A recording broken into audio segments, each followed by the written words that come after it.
Okay, welcome back. This is test two of episode two of Dystopia Media. I apologize to those of you. I'm new to the software and I did not have my microphone on correctly, but I've got it there now. And I am working to get all of this working for you so that we can discuss some of the top news of the day and also, work together to do something about cancel culture. Got a problem?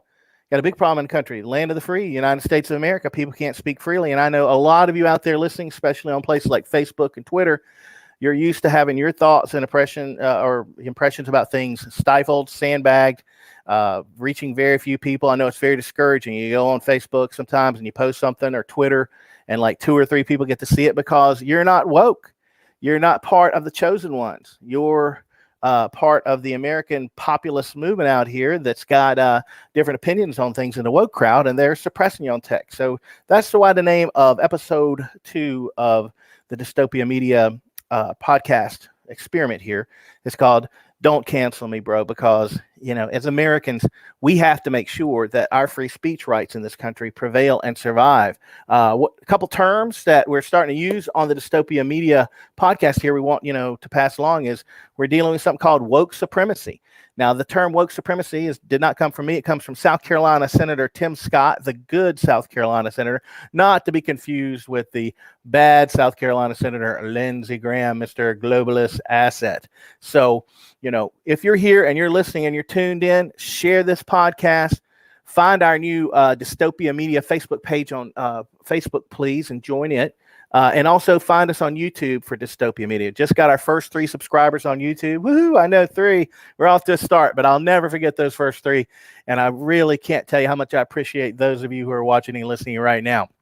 Also, about to do something new here. There's an article I want to talk. That I want to discuss, and I'm going to see if I can put this article on the screen and see if it works this time. Please tell me in the chat if you can see this MSN article. It's from the Washington Examiner titled USA Today Race and Inclusion Editor Says She Was Fired Over Tweet Blaming White Men for Boulder Shooting. Now, let me tell you something. One of the reasons I want to talk about this particular article. When I was young, back, in the 70s and the 80s, I was taught that, racism was wrong, and that if we were going to be concerned about racism, we're concerned about all racism amongst anybody. But what we're seeing now in the United States in 2020 and 2021, that it's okay or supported or encouraged to be racist towards Caucasians and Republicans or anybody like that, but not everyone else. It's not a two-way street. It's a one-way street.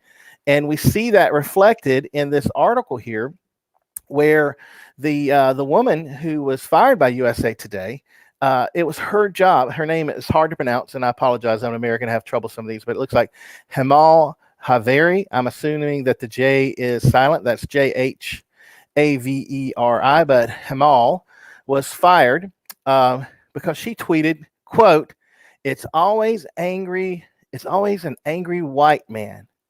Well, no, it's not always an angry white man. And in fact, white males do not represent the highest category of crime propensity in the country per demographic.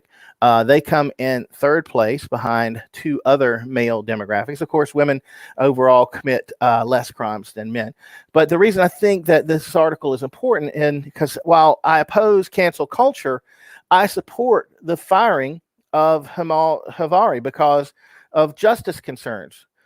It was her job to make sure that USA Today wasn't acting in a non-inclusive or non-racist way, but yet here she is acting racist towards white males on Twitter. And that says so much about what we're dealing with here. This actually brings up a very important tactic that the left is using to plow through so many Americans these days, and it's called psychological projection. Okay, now I'm going to boost over here and test my software, and I'm going to type in the term psychological projection so I can bring up the wiki on that and read you a little bit about it and see if you can tell me if you think that this is something that applies to what we're dealing with here. Let's got the wiki up here. I'm pulling it over, And let's see. There we go. All right. Zooming in, folks. Psychological projection is a defense mechanism in which the ego defends itself against unconscious impulses or qualities, pretty much by blaming other people for the problem. And that is a psychological defense, except in the case that we're seeing with the usage of this by the left, okay, they're not using it as a defense. They're using it as offense. They are attacking people for doing nasty things that they themselves are doing. So you see that in the racism on display by former USA Today employee Jamel Hamari. And I think that this is a very important story because here she is, supposedly the person concerned about racism who is engaging in racism themselves. And this is a very, very big problem that I see because there is a lot of what I call AWR, anti-white racism. And that is another term. I want you guys to get familiar with the term woke supremacy. I want you to use it in your post. I want to use it in calls into talk radio shows.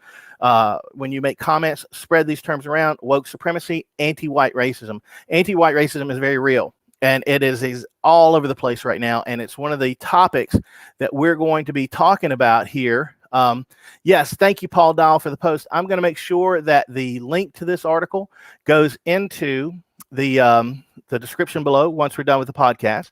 And just point out again, we're having real trouble getting the immigration status of Ahmad Alissa, the shooter from Boulder, which leads me to believe, in my opinion, I think it's very likely that Ahmad Alissa, the shooter, was in Obama's unconstitutional and illegal DACA amnesty program, or would have been a dreamer illegal alien that qualifies for the amnesty that the Senate is considering right now, HB 6 and HB 1603. Or he was an illegal immigrant, or he came in through some of the dangerous refugee programs that are coming into the United States. And that brings us to another thing. This podcast, there's a couple of words that I should be able to use that I'm not going to use in my podcast because I know that the first cancel culture wall that I have to deal with are the bots, the robots. Right now, this conversation is being analyzed or will be analyzed by a large number of bots. We call them bots or AI. They've got it on Facebook. They've got it on Twitter. They've got it on YouTube. And it's going to go through and it's going to try to determine what I'm saying. So maybe if I speak a little faster sometimes, I will overcome the bot. Or maybe if I speak with a certain dialect or Southern slang or something like that, maybe the bot won't be able to understand what I'm saying and I can get away with it. But there's certain words that I can't use without upsetting the robots. So sometimes you're going to hear me infer what I'm talking about, or you're going to have to connect the dots. I've got a feeling a lot of you out there listening to episode 2 of the Dystopia Media podcast that you know what I'm talking about because you've probably already had to self-censor. That brings up the topic of self-censorship.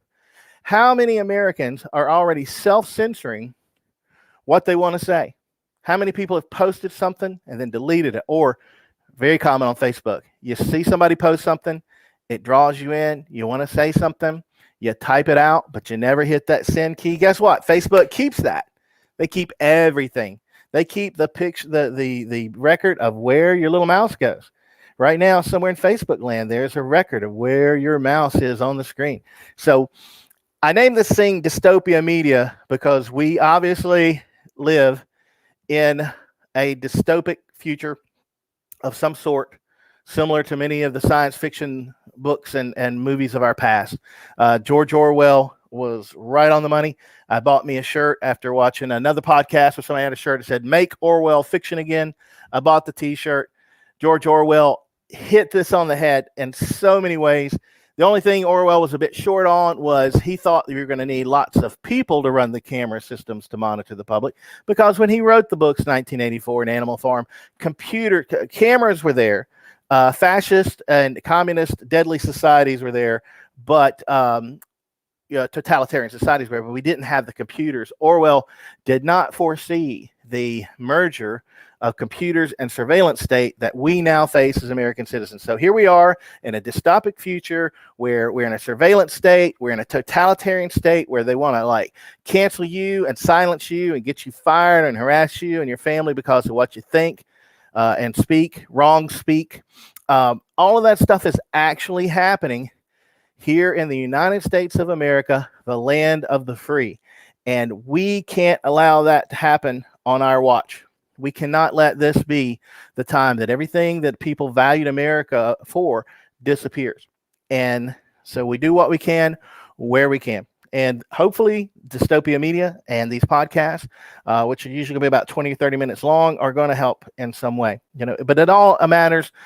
Everybody's got to be a bit of a Paul Revere here to overcome the big tech Silicon Valley bias that I am already a victim and target of, and that many of you are. I need you sharing this stuff. I need you to listen to what I ask you to do, and to sort of carry it hand to hand. I'm not going to ask you to do anything I'm not or wouldn't do myself. And I want to point out that if there's anybody out there that's into like real hardcore racism and stuff like that, I don't want you around the show. I'm not appealing to you. I really believe in racial inclusiveness in the United States of America, because that Constitution and the Bill of Rights wasn't, and what I believe is core and fundamental about America, wasn't designed for just one race or ethnicity. Some of my biggest supporters and helpers and allies and people that I have worked with over the last 15 years fighting on contemporary issues like this have been Black, Hispanic, and Asian, and legal immigrants and all sorts of folks, that I really want involved. The powers that be want to keep everybody divided by race so that we can't come together as any type of unified force against what they're doing to us economically, with our privacy, with perpetual wars, with perpetual hyper legal immigration and rampant illegal immigration. These same things that seem to go spout the same way, whether a Republican or Democrat is in charge in the White House, the same kind of things keep happening. I know a lot of you have seen it. It's the meet the new boss, same as the old boss. These politicians come out and say a lot of things and make a lot of promises, but then they go to DC and the same thing keeps happening no matter what we, the people, want. And I truly believe that that's the fundamental problem. The fundamental disconnect is that the people of the United States, representing every state, every race, every gender, every political party and walk of life, who are supposed to be in charge of the national policies through a representative republic, okay, we are not in charge of our national destiny. We're all on the train, and we don't know where the train's taking us, and that's a dangerous place to be in life. And here they are coming at us on some of the most contentious issues imaginable. And so in closing today, I want to get across a point that I hope that you will agree with me with, and that is, right now, especially during these multiple disasters that we've got multiple disasters hitting us, including the blank that I can't talk about without getting in trouble, and the economy, and 17 million people out of work, and weather stuff, and the storms knocking down Texas power grid, all sorts of multiple disasters converging on the United States, and the people of the United States being in a very raw and sensitive and reactive condition, who've been through a lot. The last thing anybody should do, the last thing any elected official should do, the last thing any president or member of Congress should do is to proceed on or touch on anything that would divide us further. But that's exactly what they're doing. The Democrats are going for it on immigration, amnesty for illegal aliens. The Democrats are going for it on gun confiscations and new gun laws. The two big hot button issues that are most likely to further divide Americans, they are going for in the middle of the Great Division already. Okay? Shouldn't touch it. Shouldn't touch anything with guns. Shouldn't touch anything with immigration. In fact, they really shouldn't touch any non-essential legislation whatsoever when we're not able to go up into their offices and speak with them and their staff. Right now, people can call and you might get through to a voicemail in DC that might or might not get checked, or you might get through a staffer and leave a message that might or might not make it to somebody higher up in that office. But right now, we can't go up to Washington, D.C. to visit our lawmakers because of the numerous disasters that are in place, plus the troops and the barbed wire and the fences. So right now, there's a strong argument to be made that Congress needs to put down the pen and back away slowly from any non-essential legislation, and definitely any legislation that would further conflict or divide or destabilize the country But that's not what they're doing. They are jumping in headfirst, going for immigration and guns, which are the two big things the globalists have wanted for a long time. They want to change America permanently by displacing and replacing tens of millions of Americans and our jobs and our elections and our taxpayer resources with people from all around the world. Some of them are great people. Some people come here because, they want to be free. But a lot of them come here, they hate our guts. They hate America. They hate Americans. But they're being brought here intentionally by these globalist power groups to destabilize the United States of America and turn this into a place that's under a more totalitarian, top-down globalist form of government that will not have anything to do with the Bill of Rights and the free speech that we're talking about today. So when I say don't cancel me, bro, I'm talking to those people that are going to be coming along there in Silicon Valley. You're coming along in California. It's going to be your job to review this, and you're going to say, I don't like what this guy's saying. I'm here on the H-1B visa program, and that's how I got my job, and that's how I'm working for Google, Facebook, Twitter, etc. And I don't like what he says, so bloop, there he goes. Cancel him, sandbag him, slap an invisible muzzle on him. And let me tell you something. You're not going to stop me from talking and saying the things that I'm saying. The things that I'm saying to the American public right now, I know there are people who care about what I'm talking about. I know there are people who are going to appreciate what I'm talking about.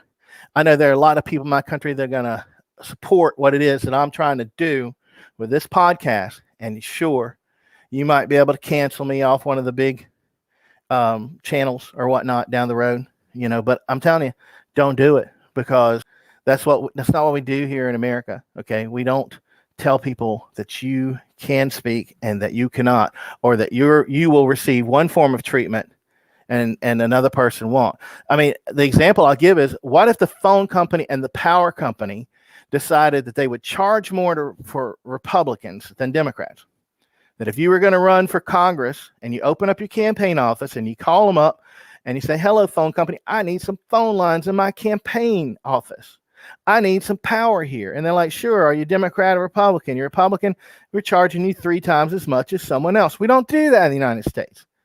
It goes against the fundamentals, and it definitely goes against the intent and meaning of the 1964-65 Civil Rights Act, where we agreed, at least in legislation, that we weren't going to discriminate against people based off of race and creed.